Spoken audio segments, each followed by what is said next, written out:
Bueno, nos encontramos en Hiperdigital Radio. Estamos mateando con el arquitecto Fernando Calzoni, que está en la coordinación del segundo encuentro de muralismo y arte comunitario. El arquitecto, uno de los pilares fundamentales de este encuentro, de esta movida cultural, está con nosotros, tranquilo, tomando unos matecitos, y yo preguntando para la Universidad del Salvador. Buenas tardes, Fernando, ¿cómo estás? ¿Qué tal? Buenas tardes a toda la audiencia. ¿Qué tal, querido Julio? Bueno, sí, aquí estamos en una tarde lluviosa aquí en Corrientes. Igual acá, igual acá. Igual acá. Por eso yo estaba disfrutando de eso en el patio. Estaba mirándola, caerla. Pero esto es importantísimo porque esta movida cultural está diciendo algo, está mostrando algo que estaría bueno que vos nos expliques con todo esto que sucede en la actualidad, tanto en Latinoamérica como en el mundo, y como no en la Argentina. ¿Qué te parece?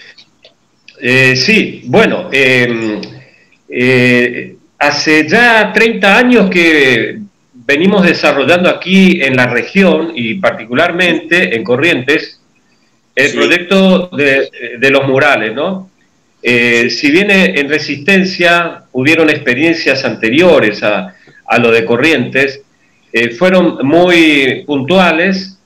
Y el Chaco Resistencia tiene unos hermosos murales en la Plaza Central, 25 de mayo, ¿no? Que fueron realizados durante la década del 60, sí. Pero fueron, como te decía, experiencias muy particulares. Aquí en la década, fines de la década del 80, inicio del 90, se inicia un proceso de institucionalización del muralismo. ¿Esto qué quiere decir? No que fue declarado a través de un decreto, ni mucho menos, sino que fue por primera vez que un grupo de artistas lleva adelante un proyecto que presenta a la comuna y la comuna lo aprueba y lo toma como propio y empieza a desarrollarlo, ¿no? Claro. En ese sentido, el proyecto de los murales, de Corrientes, Ciudad de los Murales, arranca en el 89 aproximadamente y empieza a materializarse la primera obra en el año 1990. Estamos hablando de una etapa muy concreta, ¿no? De cambios significativos en la política, no solamente del país, sino a nivel mundial, porque en el 89 se produce todo lo que significa la caída del bloque socialista soviético y de todo lo que fue denominado Pacto de Varsovia, ¿no? Claro, o sea, del muro de Berlín, digamos. Del muro de Berlín, que es el símbolo, ¿no? De toda esta derrota, por así decirlo, de esa otra mitad que luchaba o contrastaba con una idea neoliberal del capitalismo del occidente, ¿no? Claro. Aquí nos toca a nosotros justo el cambio de presidente, un cambio forzado porque el que estaba, que fue el que recupera, el que empieza, digamos, luego del golpe de Estado militar que duró muchos años y vuelve a la democracia, no logra terminar su mandato y asume Carlos Saúl Menem, digamos, ¿no? El compañero Carlos Saúl Menem, que de algún modo traicionó todo lo que había dicho que iba a hacer y hizo todo lo opuesto, ¿no? Fue una etapa muy significativa porque es la etapa de venta de empresas del Estado, del desguace del Estado y de la mano de un peronista justamente, ¿no? Esa gran contradicción que bueno, nosotros en ese momento estábamos viviendo, pero que lo vivíamos... que acompañó en la fórmula a Mauricio Macri. Pichetto. Bueno, ese también dice que es peronista. Acá tenemos varios en el Chaco que dicen que son peronistas. Bueno, eso es, digamos, lo que ocurre con un movimiento de tan amplio espectro, digamos, ¿no? Que abarca diversos sectores e intereses, ¿no? Pero lo cierto es que por esa época había un japonés que vivía estadounidense, ¿no? de origen japonés, pero era estadounidense, que escribió un libro en donde sostenía la muerte de la historia. Todo esa caída del bloque soviético, del bloque del Este, significaba que ya no iba a haber más conflicto y que la historia había terminado. La historia de lucha, de hegemonismo, había terminado porque había vencido el Occidente, ¿no? Y Francis Fukuyama, sostenía, así como lo hizo 200 años antes Nietzsche con la muerte de Dios, Fukuyama mató a la historia, ¿no? Y precisamente fue en esa época que nosotros, a través de los murales, lo que queríamos hacer era hablar de nuestra historia, porque ni siquiera habíamos podido lograr entrar a la historia, porque siempre fuimos sacados de escena, ¿no? Nuestra historia fue contada de un modo novelesco, con una filosofía positivista, donde había buenos y malos, un sentido medio maniquea de la historia, y donde los villanos eran personajes, digamos, vinculados con las raíces de nuestra tierra, y los buenos eran los que venían de afuera, ¿no? O sea, una visión totalmente opuesta a la que establecía Civilización y Barbarie de Platón, digamos, ¿no? Aquí los bárbaros no eran los que venían a dominarnos a nosotros, sino éramos nosotros mismos. Y los civilizados eran los que venían de afuera. Es el concepto dado vuelta de los griegos, ¿no? Entonces, aquí, con todos los antecedentes del Facundo, de Sarmiento y todo lo que vino después, fue muy difícil poder remontar y empezar a crear imágenes a través de los murales que convivieran con la gente que camina por las calles, pero que empezara a contar otra historia, esa historia que fue silenciada, ¿no? O desaparecida, así como fueron muchas personas, ¿no? Ese proceso fue muy difícil iniciarlo en Corrientes, porque, bueno, veníamos todavía con toda esa visión de los murales demoníacos, digamos, de México, donde había banderas rojas y se predicaba el fin del capitalismo. Bueno, y tenían muchísimo miedo aquí en Corrientes de que aparecieran en nuestros muros las caritas de Lenin, Marx o Perón, digamos, ¿no? Entonces, fuimos bastante controlados en ese primer paso que dimos, y todos los dibujos, los bocetos que hacíamos eran controlados. Teníamos que presentar primero, y había como un comité oculto ahí que decidía qué es lo que iba y qué es lo que no. Entonces, la primera obra obviamente fue una obra en donde los personajes no tuvieron vínculo. O sea, el indígena nunca conoció al evangelizador ni al conquistador, y viceversa, ¿no? Sí. Por ende no hay un relato histórico, están simplemente puestos los personajes ahí, ¿no? A partir de ahí empezó todo un desarrollo del muralismo que fue teniendo diversas etapas, ¿no? Sí. Los encuentros que empezamos a organizar a partir de un momento determinado, sí. Ese momento determinado es el momento en que logramos que uno de los compañeros que integraba el grupo de artistas logre llegar a ser director de cultura de la municipalidad. Fue todo un trabajo que se hizo para lograr eso. Cuando él llega a ese punto, logramos organizar un encuentro a nivel internacional, a nivel latinoamericano. Ese encuentro fue fundante y fue la primera vez que pudimos hablar y empezar a concretar la idea de lograr una red continental de muralismo y trabajadores de la cultura y el arte comunitario, ¿no? Qué conquista, que se mandaron, una conquista sumamente importante. Bueno, conquista y no conquista, porque en definitiva armamos todo eso, empezamos a caminar, pero los egos hicieron que todo eso se echara a perder, ¿no? No logramos pasar de esa etapa evolutiva, digamos, que pasa de una unidad, digamos, que pasa después de la unidad del individuo, pasa al grupo, y del grupo pasa después al desarrollo de los egos. No logramos pasar de esa tercera etapa por la conflictividad que hubo, que se desató, ¿no? Y la confusión de objetivos y todo eso. Sí. Eso ocurrió en el año 1998. O sea, estamos hablando de mucho tiempo atrás, ¿no?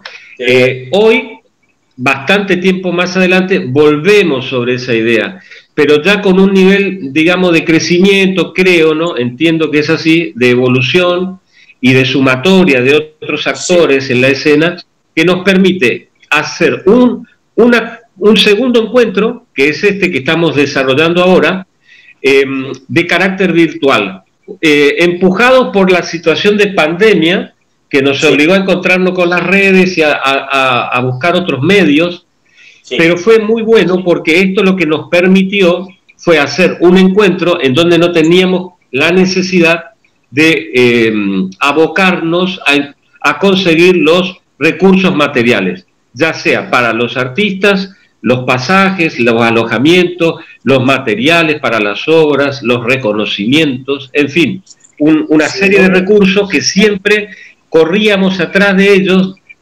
cuando organizábamos encuentros presenciales. Eso es lo que nos daba la vida, a todo el movimiento daba la vida, porque los artistas venían a producir imágenes.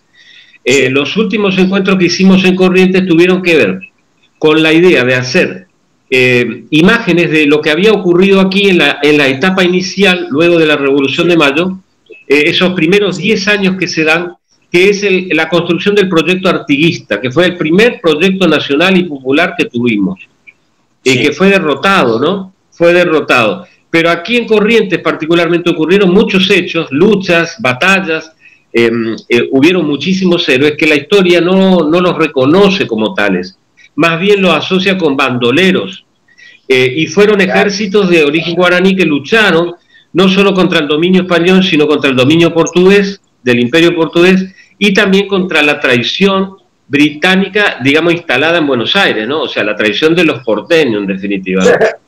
que era un proyecto manejado desde el imperio británico. Entonces, ese proyecto primero fue agotado, fue exterminado, pero aquí ocurrieron muchas cosas que produjeron cambios, y no están en ninguna imagen. Entonces los muralistas que vinieron de Chile, de México, de distintos países y también de provincias distintas del país, vinieron a pintar esas historias en los lugares donde ocurrió esas historias. ¿Se comprende? Entonces, la idea es poder aportar. Estaba en boga la ley del vago y el mal entretenido. Eso vino después. Eso vino un poco después, ¿no?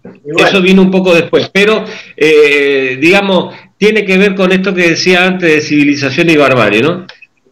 Y ahora, en este momento lo que está pasando es que después de tantos años de trabajo y de acciones que hemos dado, esta pandemia nos permite encontrarnos primero con nosotros mismos y luego con el otro a través de la red, y de poder plantear todos, revisar todos los pasos que hemos dado, las cosas que hicimos bien, las que no hicimos correctamente, y avanzar sobre la posibilidad de unirnos en una red continental que nos permita visibilizar el oficio, porque no estamos visibilizados, porque nos consideran como artistas plásticos o artesanos, una de las dos, digamos, pero no somos las dos, digamos, somos algo que es parte de cada una, pero no definitivamente no somos ni un artista plástico en total, porque somos más que eso, y no somos tampoco un artesano, porque también somos otra cosa.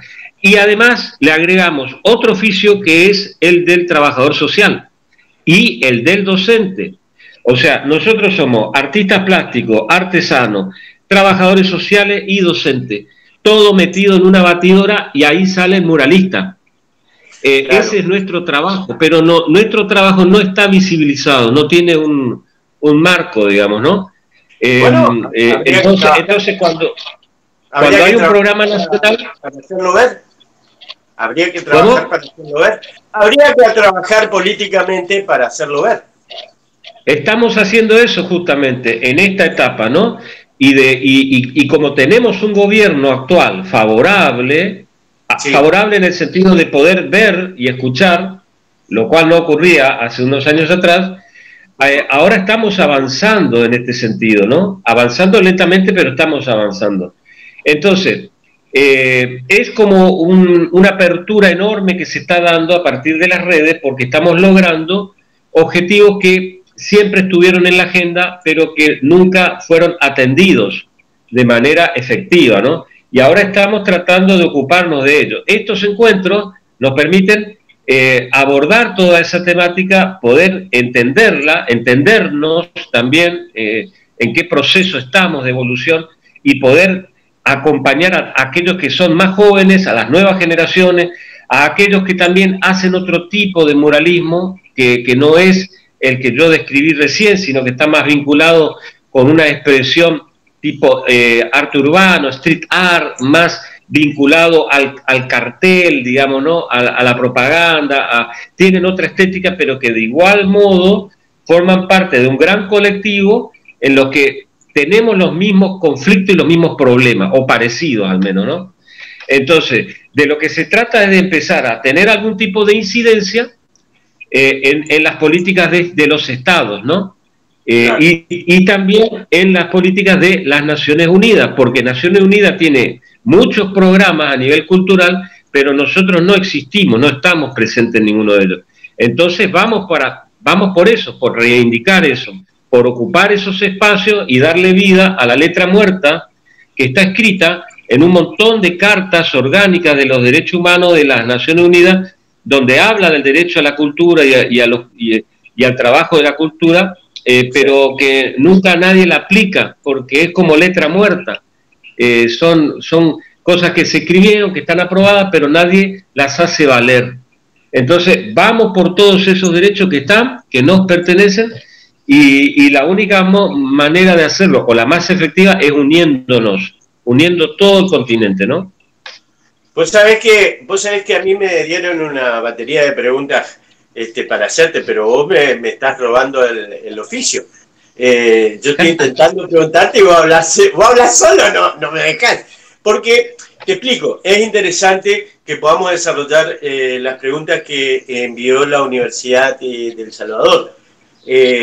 Porque este tipo de arte, este proyecto cultural, tiene que tener un ensamble con todas las cosas que están pasando en América Latina. Y en el mundo, si querés. Pero hace unos días tuvimos la asunción de Arce como presidente constitucional del Estado de Bolivia. No fue un solo acontecimiento, fueron dos.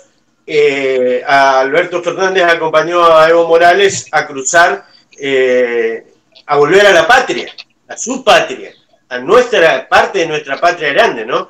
¿Qué te parece a vos toda esta movida política que ya se viene Chile, se viene Ecuador, y bueno, nosotros estamos enfrentando todo lo que estamos enfrentando a nivel económico, a nivel social, con las movilizaciones? ¿Esto está contemplado dentro de todo lo que es la movida? ¿Se va a hablar de esto?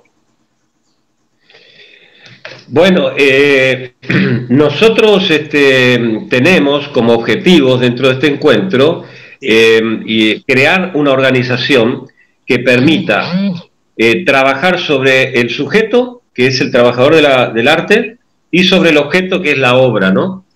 Hay un montón de muchos aspectos que encierra cada parte. En relación al sujeto, estamos hablando de los derechos del trabajador, ¿no? Todo lo que implica eso que fue siempre desatendido. Y por otra parte, lo del objeto, que es la obra. Obras que han sido destruidas a lo largo de toda la historia de nuestro continente. Por ejemplo, la del gran maestro Alandia Pantoja, que hizo unos murales extraordinarios. El Palacio de Gobierno, cuando vino el golpe de Estado militar, destruyeron de manera bárbara todas esas hermosas obras que habían ahí. Eso es un crimen a la cultura, digamos, ¿no? Y bueno, ¿qué vamos a pedirle a esta gente que ha asesinado? Debe ser penalizado. Claro, esto debe estar penalizado, pero debemos tener el apoyo de instituciones abarcativas, digamos, instituciones como las Naciones Unidas, por ejemplo, de las cuales siempre hay un signo interrogante, ¿no? Nosotros tenemos que hacer que todos esos organismos realmente funcionen como dicen que fueron creados para funcionar de ese modo, y no funcionan de ese modo. Entonces, somos nosotros, la población del mundo, la que tiene que exigir a esas organizaciones que funcionen del modo que dicen que funcionan, o que fueron creadas para funcionar, y que están alejándose cada vez más de su función. Entonces, pero ¿qué hacemos para transformar eso? Porque los mecanismos están creados, los textos están escritos, todo es perfecto. Es como que vos abrías, pero existía esta ley, existía esta carta orgánica, existía esto, y cómo nosotros, y por qué hacen todo lo contrario a lo que está escrito.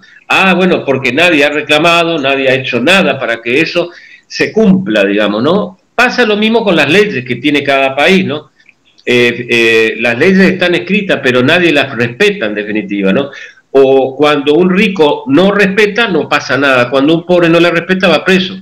Seguro. Es así, hay una doble vara. La justicia es como la serpiente, le muerde el que anda descalzo, dice. Fíjate vos que estás hablando de esa organización internacional, ¿no es cierto? Que prácticamente avaló el golpe de Estado en Bolivia. Bueno, estamos hablando de la OEA. Estamos hablando de la OEA, no de Naciones Unidas. Y Naciones Unidas no hizo absolutamente nada.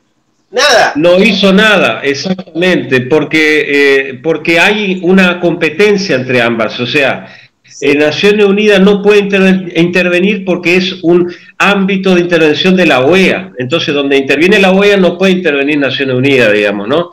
Entonces, eso es perfecto para lavarse las manos. Podría hacerlo, pero no lo hace. Nadie hace nada. Claro. Ahora, este mes de noviembre es un mes muy significativo, ¿no? Porque pasó lo de Bolivia con el golpe de Estado hace un año, y un año después se recupera el gobierno a través de una reiteración de elecciones democráticas que fueron bien hechas, pero que fueron cuestionadas, y vino el golpe, y ahora vuelve a ganar, inclusive con más votos que la vez pasada, pero también en el mes de noviembre ocurrió lo del submarino Ara San Juan, que después de 3 años nos estamos dando cuenta, descubriendo un montón de aspectos turbulentos que hay alrededor de ese tema. Nosotros en los dos casos salimos a hacer 2 murales, ¿no? En distintos momentos, ¿no? Cuando ocurrió lo del submarino salimos a pintar un mural, digamos, crítico, es un mural, digamos, que tiene cierto humor, pero es un humor negro, si se quiere, porque ponemos a Lara San Juan siendo atacado por el submarino amarillo de los Beatles. Los Beatles se hicieron muy famosos con ese disco y ese tema, Submarino Amarillo. Entonces aparece un submarino que está destruyendo, torpedeando al nuestro, y detrás de esa escena aparece toda la gráfica pop, de art pop, digamos, que tuvo la tapa del disco, pero en vez de los Beatles, en vez de estar los personajes de los Beatles y todos los otros personajes que tienen la caricatura, aparece el staff del gobierno, digamos, ¿no? O sea, el representante de la seguridad, el de la política de marketing, aparecen toda la banda esa de personajes en vez de los Beatles. Y esto lo que quiere dar a exponer es lo grotesco, por un lado, un humor grotesco, pero que es el grotesco de la mentira, ¿no? Y aparece una frase que es la que dijo San Martín, que decía: seamos libres, que lo demás no importa nada. Y en vez de poner esa frase, pusimos: seamos felices, que los demás no importan nada, por aquello del Ministerio de la Felicidad, ¿no? Claro. Que fue el ministerio que puso el gobierno anterior, pero que eliminó el de salud, el de cultura, el de trabajo. ¿Se comprende? O sea, puso el Ministerio de Felicidad, pero eliminó todos los otros. Ustedes son una cosa espantosa, ¿no? Sí, no, espantosa. Este país, yo no me puedo explicar a veces la penetración que tenemos de tilinguería. Yo, por ejemplo, puedo entender que los yanquis lo voten a Trump, ¿viste? O Trump. Yo no puedo entender cómo el argentino votó contra sí mismo. de una manera espantosa y lo sostuvo, porque en las elecciones intermedias lo sostuvo la hipótesis de que iban a ser felices, de que eran felices.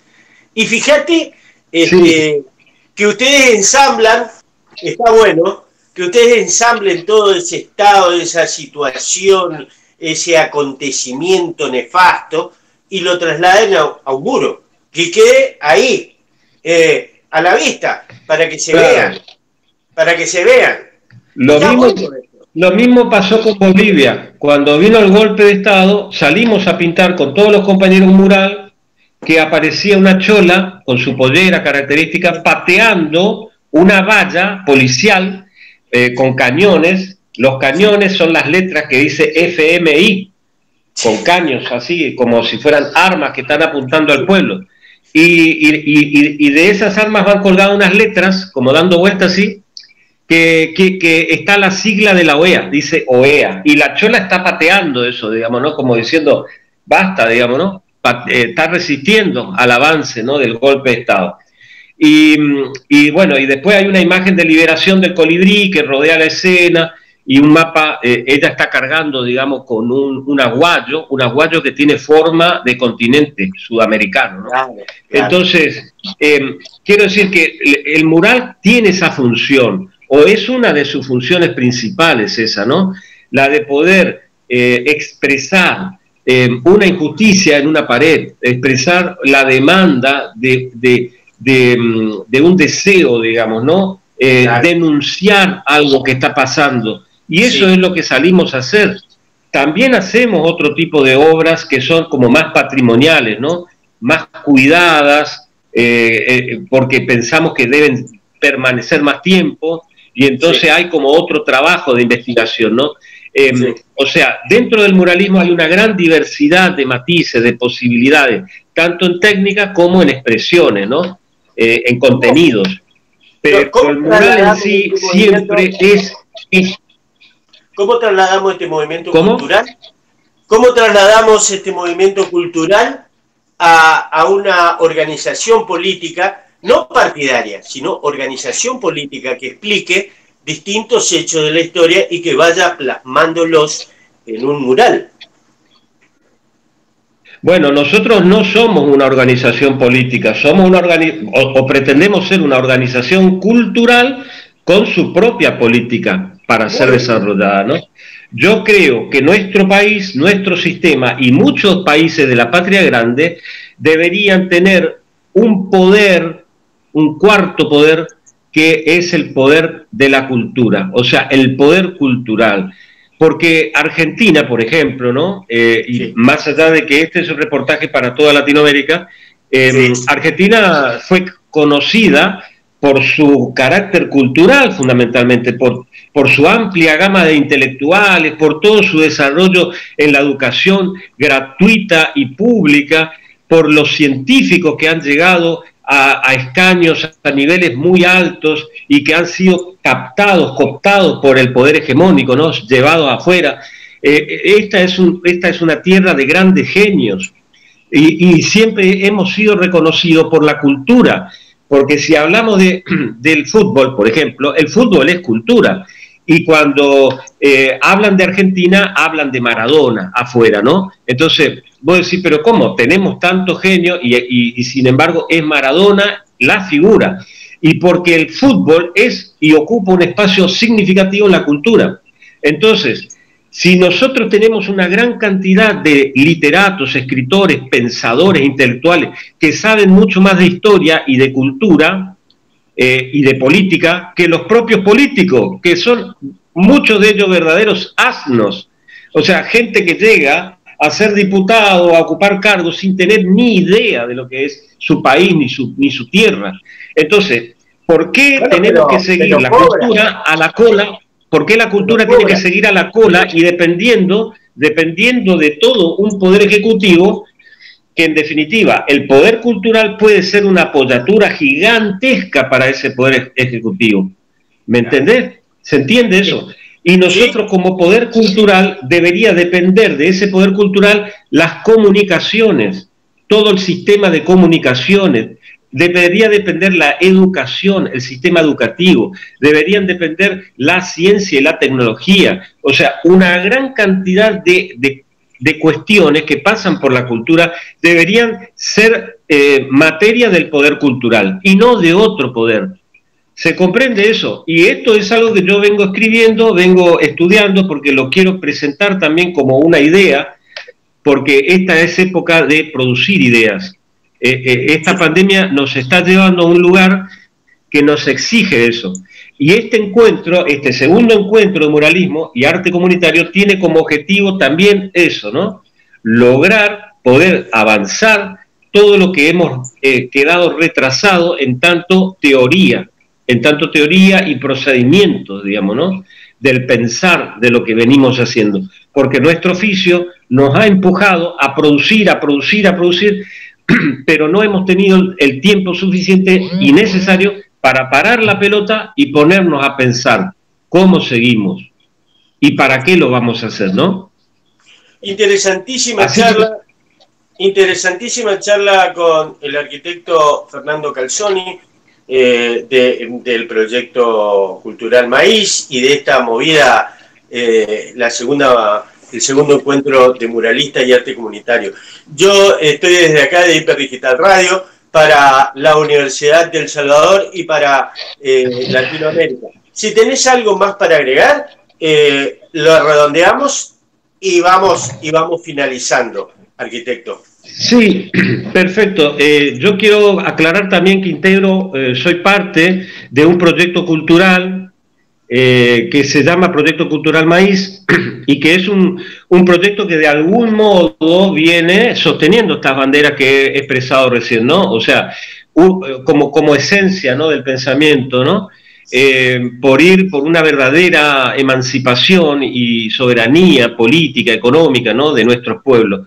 Lo consideramos un proyecto abarcativo, un proyecto amplio de patria grande, pero también de cada localidad, de cada espacio pequeño, ¿no?, donde habitamos.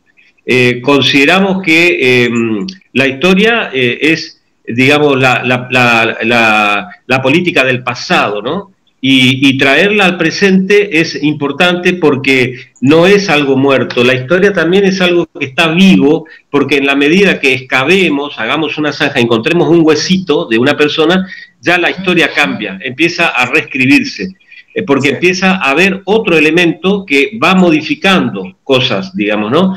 O sea, no es algo que está quieto y escrito de una vez para siempre. La historia también es algo vivo.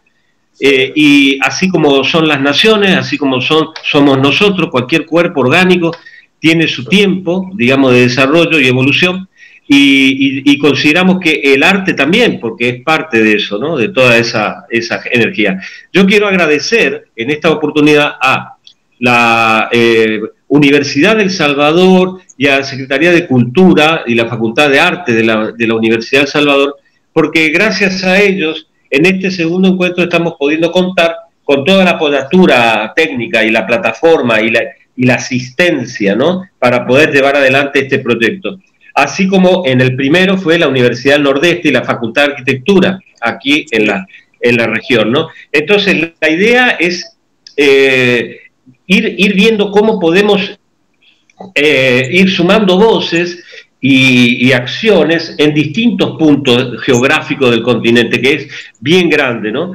Entonces, agradecer a ellos, agradecer al compañero Isaías Mata y la compañera Lucila González, que también forman parte del proyecto Cultural Maíz, porque, como decía, es un proyecto de nuestra América, y que ellos fueron los que en esta oportunidad hicieron el mayor esfuerzo, el mayor trabajo, ¿no?, en todo lo significativo al andamiaje al armado de la cosa, ¿no?